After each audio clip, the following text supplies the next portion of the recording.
Vous voulez parler anglais sans faire de faute? Alors écoutez bien. Dans cette vidéo, je vais vous montrer les 10 erreurs de grammaire les plus courantes que font les francophones. Et restez jusqu'à la fin, car un petit exercice vous attend pour être sûr que tout est bien compris. C'est parti.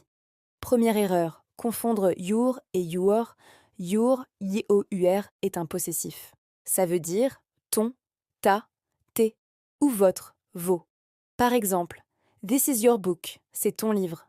Your, ou apostrophe R-E, est la contraction de you are qui veut dire tu es ou vous êtes.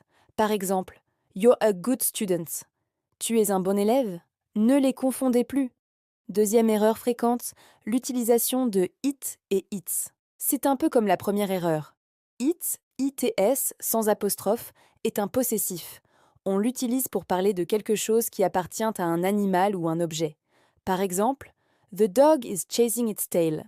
Le chien court après sa queue. It's, it apostrophe s, est la contraction de it is ou it has. Ça veut dire c'est, il est ou elle est. Par exemple, It's a beautiful day, c'est une belle journée. Troisième erreur, attention, celle-ci est très courante. L'accord du verbe avec people. Le mot people, P-E-O-P-L-E, veut dire les gens. En français, les gens est singulier, mais en anglais, people est toujours pluriel. Donc, on ne dit pas people is happy, mais people are happy. Les gens sont heureux. Le verbe doit être au pluriel. Quatrième erreur, l'oubli du S à la troisième personne du singulier au présent simple. C'est une règle de base, mais on l'oublie souvent. Pour e, she et it, on ajoute toujours un S à la fin du verbe. On dit he speaks English. Il parle anglais. Pas he speak English. Ou encore she works in an office. Elle travaille dans un bureau. N'oubliez jamais ce petit S. Cinquième erreur. La confusion entre there et there. Ces mots se prononcent pareil, mais ont des sens très différents. There, T-H-E-R-E, indique un lieu. Ça veut dire là ou là-bas. Par exemple, Your keys are over there. Tes clés sont là-bas. There, T-H-E-I-R, est un possessif pluriel. Il signifie leur ou leur. Par exemple, They love their new car. Ils adorent leur nouvelle voiture. Et enfin, their, T-H-E-I apostrophe R-E, est la contraction de they are, qui veut dire ils sont ou elles sont. Par exemple, They're coming to the party, ils viennent à la fête.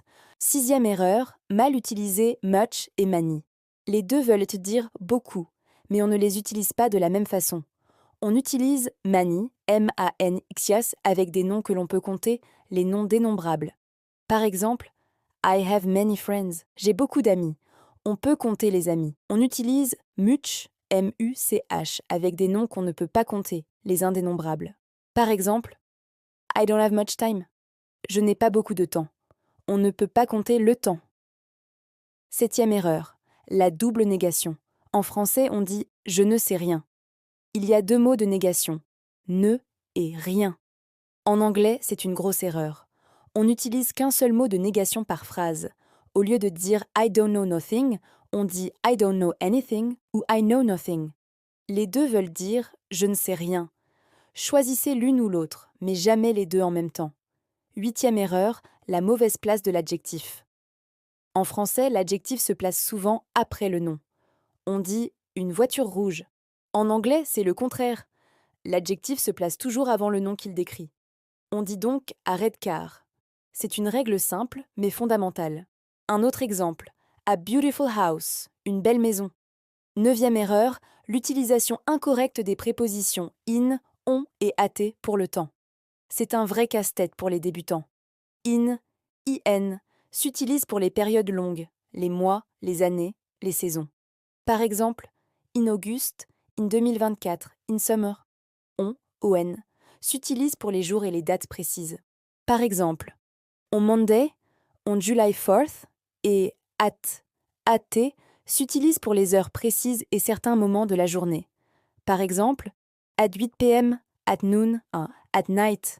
Et enfin, dixième et dernière erreur, la confusion entre good et well. Good, G-O-O-D, est un adjectif. Il décrit un nom. Par exemple, he is a good singer. C'est un bon chanteur. On décrit le chanteur. Well, W-E-L-L, est un adverbe. Il décrit un verbe, une action. Par exemple, he sings well. Il chante bien. On décrit comment il chante. La seule exception est quand on parle de la santé. On peut dire I don't feel well, je ne me sens pas bien. Voilà, nous avons vu les 10 erreurs les plus communes. J'espère que c'est plus clair pour vous maintenant.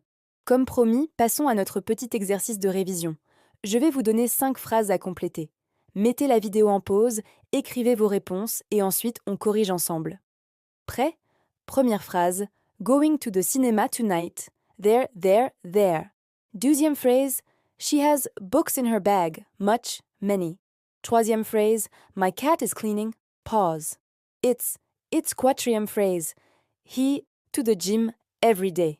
Go, goes. Cinquième phrase. My birthday is Pons May. At, on, in. Mettez sur pause maintenant. Alors, vous avez trouvé les réponses? Voyons ça ensemble. La première phrase était They're going to the cinema tonight. On utilise la contraction de they are. La deuxième, She has many books in her bag. On peut compter les livres, donc on utilise many. La troisième, My cat is cleaning its paw. Paws appartient au chat, c'est donc le possessif its. La quatrième, He goes to the gym every day. C'est la troisième personne du singulier, donc on ajoute s au verbe go. Et la cinquième, My birthday is in May. Pour les mois, on utilise la préposition in. Bravo si vous avez tout bon. Et si vous avez fait des erreurs, ce n'est pas grave, c'est en pratiquant qu'on apprend. Continuez vos efforts, vous allez y arriver. Si cette vidéo vous a aidé, n'hésitez pas à laisser un pouce bleu et à la partager. Et surtout, abonnez-vous pour apprendre plus d'astuces et de vocabulaire en anglais. Merci d'avoir regardé et à très bientôt pour une nouvelle leçon. Bye!